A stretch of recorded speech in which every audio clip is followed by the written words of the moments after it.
बच्चों, excellent Bio institute में आपका स्वागत है। जैसे पहले भी मैंने आपको बताया है कि यूपी बोर्ड के एग्ज़ाम चालू हो रहे हैं। इसके अलावा सीबीएसई बोर्ड के भी एग्ज़ाम चालू हो रहे हैं। मैंने पहले भी बताया था कि जो कक्षा 12 में पढ़ रहे हैं, 12th में यूपी बोर्ड हो चाहे सीबीएसई बोर्ड हो, बायोलॉजी के कुछ टिप्स के साथ मैं आपके पास आऊँगा।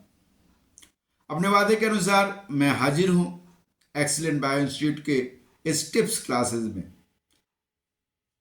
बोर्ड का एग्जाम स्टार्ट होने वाले हैं। 3 मार्च को यूपी बोर्ड में बायोलॉजी का पेपर है। बच्चे मन लगा करके पढ़ रहे हैं, नंबर अच्छे आएंगे। हमारे एक्सीलेंट बायो इंस्टीट्यूट में पिछली बार सानिया सिद्दीकी ने 100 में 97 नंबर लाए थे। इसके अलावा महजबी अमान जो बच्ची थी उसने भी 100 में 97 नंबर लाकर पूरे जिले में अच्छा स्कोर किया था। 100 के बाद 98 98 का 97 आता है, और इतने नंबर लाना बहुत बड़ी बात होती है। मेहनती बच्चे रहे हैं हमारे। निश्चित तौर पर एक्सीलेंट बायो इंस्टीट्यूट जो 24 सालों से आपके पास आपके नगर में है, इस बार भी दावा है कि अच्छे नंबर लाएंगे हमारे बच्चे। हम चाहते हैं कि हमारे नगर के बच्चे, जिले के बच्चे या स्टेट के बच्चे जो यूपी बोर्ड का एग्जाम दे रहे हैं वो अच्छा से अच्छा नंबर लाएं। और हमारा एक्सीलेंट बायो इंस्टीट्यूट द्वारा जो टिप्स क्लासेस दी जा रही है उसको अच्छे से आप लें। फ्लावर माने एक तरह से कहा जाए reproduction in plant, flowering plant, ये पहला चैप्टर है। पुष्पीय पौधों में जनन,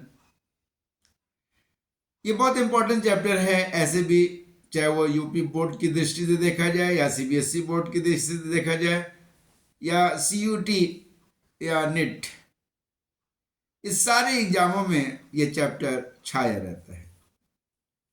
यूपी बोर्ड में 3 मार्च को एग्जाम होने वाले हैं। निश्चित तौर पर इसके लिए बच्चे डरे हुए हैं। डरिए मत, सही क्वेश्चन को पढ़िए, अच्छे क्वेश्चन को मैंने लिखें और सटीक नंबर लाएं। पिता का नाम लिखना है तो माता और पूरे घर का नाम ना लिखें। जो पूछा सटीक जवाब दें, नंबर मिलेगा ही, हर हाल में नंबर मिलेगा। 4 प्रकार के क्वेश्चन होते हैं: बहुविकल्पी, अति लघु उत्तरी, लघु उत्तरी और विस्तृत उत्तरी। जो विकल्पी क्वेश्चंस होते हैं, सही या गलत 4 ऑप्शन हैं, उसमें एक लगाने हैं, आप डेफिनेटली लगा लोगे। इसके अलावा अति लघु उत्तरी क्वेश्चंस हैं। अति लघु उत्तरी में 2 से 3 लाइन, 4 लाइन यदि हो सकता है तो पढ़े हैं तो जरूर कर लेंगे। यदि हम देखते हैं कि अगला चीज लघु उत्तरी क्वेश्चन होते हैं तो आधे पन्ने लिखिए, और आधे पन्ने लिखेंगे तो नंबर मिलेंगे। यदि फिगर बनाना तो बना लीजिए। फिगर तो बच्चे भागते हैं, फिगर से बच्चे भागे मत। फिगर जिस तरह का आता है वो बनाइए, लेकिन ये नहीं कि पूरा सुंदर बनाए कि घंटे खा लें, ऐसा नहीं। जो आता है उसको जो उसी के हिसाब से बनाइए। और विस्तृत उत्तरी जहाँ क्वेश्चन आते हैं साहब, उसको तो लिखना पड़ेगा ही, 300 शब्द के आसपास होते हैं। यदि फिगर होता है तो टाइम मैनेजमेंट से ही सफलता मिलती है, और शुरू से इसी को हमको प्रैक्टिस करना होता है। सब पढ़े तो सब रहते हैं, कोचिंग जितने बच्चे हैं सभी अपने अपने कोचिंग्स में पढ़ते हैं।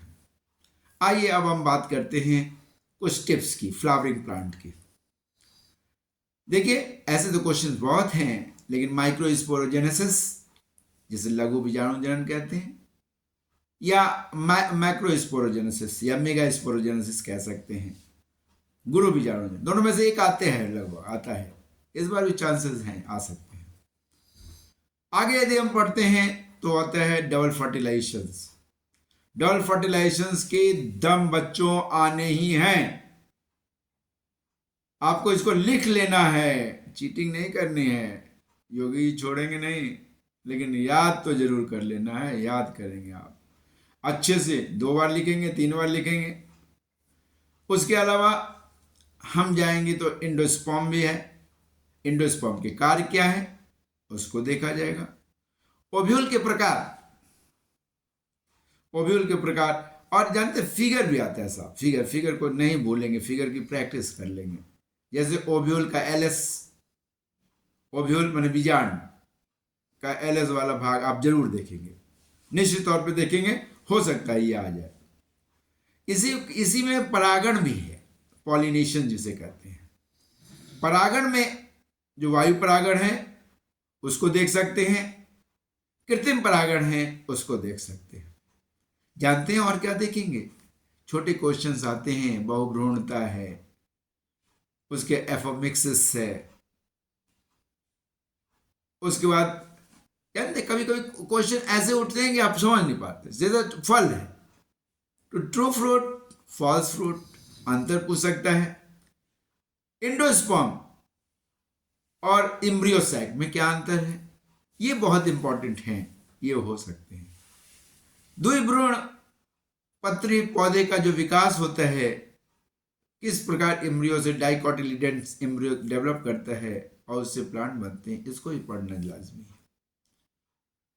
तो यदि हम पढ़ते हैं तो माइक्रोस्पोरोजेनेसिस, मेगा स्पोरोजेनेसिस, दोनों में से एक आने हैं, कोशिश करिएगा।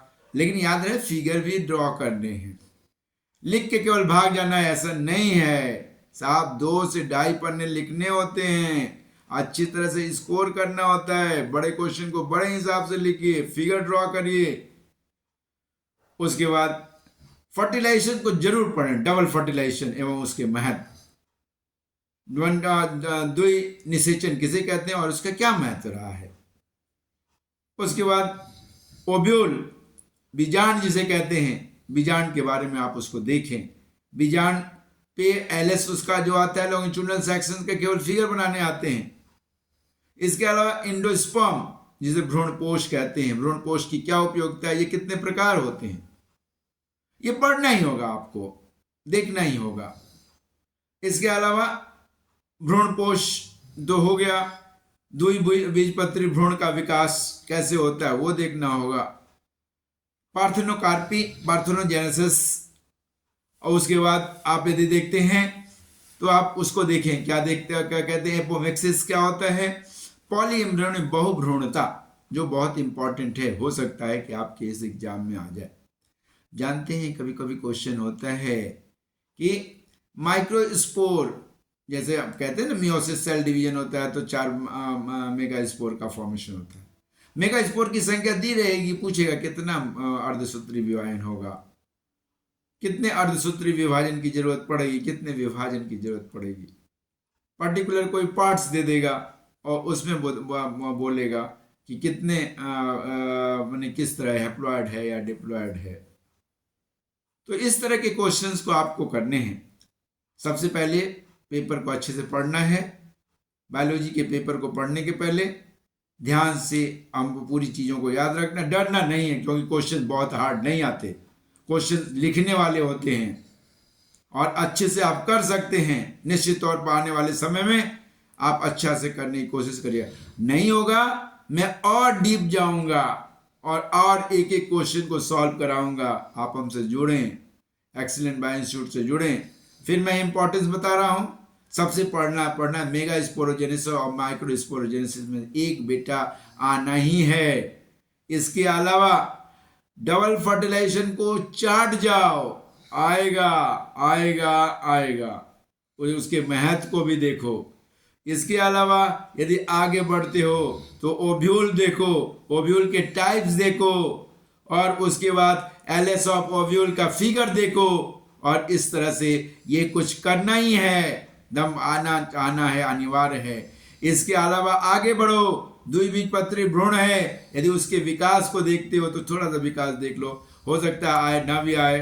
और इंडोस्पर्म, और उसके अलावा बहुभ्रूणता को जरूर पढ़ना, उसके एपोमिक्सिस को जरूर पढ़ना, पार्थेनोजेनेसिस को, पार्थेनोकार्पस को जो होती है उसको पढ़ने की कोशिश करना। इसके अलावा यदि हम देखते हैं तो परागण की क्रिया होती है, परागण क्या होता है, परागण निषेचन में अंतर देख सकते हो। और उसके अलावा परागण में कृत्रिम परागण, परागण तो कई प्रकार के होते हैं, परागण को पढ़ने के लिए कृत्रिम परागण पढ़ना, वायु परागण पढ़ना। आप एक्सीलेंट बायो इंस्टीट्यूट के ये पहले चैप्टर्स को मैंने जो बताया है आप उसको पढ़ लीजिए, दो दिन का मौका देता हूँ, उसमें भी नहीं आएगा तो जितने इंपॉर्टेंट क्वेश्चन मैंने बताए हैं उसको हम आसान तरीके से भी सॉल्व करना बताएंगे। आप हमारे EBI ऑनलाइन क्लासेस को सब्सक्राइब करें, लाइक करें और उसके बाद शेयर कर सकते हैं। निश्चित तौर पर ये आपको फायदा देगा। आप निश्चित तौर पर अच्छे नंबर लाने हैं। एक्सीलेंट बायो इंस्टीट्यूट का इतिहास रहा है कि एक्सीलेंट बायो इंस्टीट्यूट से बायो में बच्चे अच्छा से अच्छा नंबर लाते हैं। निश्चित तौर पर आप मेरे ऑफलाइन क्लासेस हैं, उसमें फिजिक्स, केमिस्ट्री, बायोलॉजी सारे क्लास चलते हैं। हमारी 2 जगह ब्रांचेज है, इस Excellent Bio Institute Amokpur, Excellent Bio Institute Manas Nagar और सुभाष नगर भी इस समय चल रहा है। इसलिए आप कहीं भी ज्वाइन कर सकते हैं। ऑफलाइन क्लास कक्षा 12 की प्रारंभ हो चुकी है और ये क्लासेस जो है वो निश्चित तौर पर आपको फायदेमंद होगी। ऑफलाइन क्लासेस हमारा फिर ब्रांच बताता हूँ, अमोकपुर और मानस नगर, सुभाष नगर में चल रहा है। हमारा कॉन्टैक्ट नंबर है 9621503924। अच्छा बच्चों, मैं फिर हाजिर होऊंगा नए चैप्टर के साथ, नए टिप्स के साथ, और जब तक के लिए गुड नाइट बच्चों।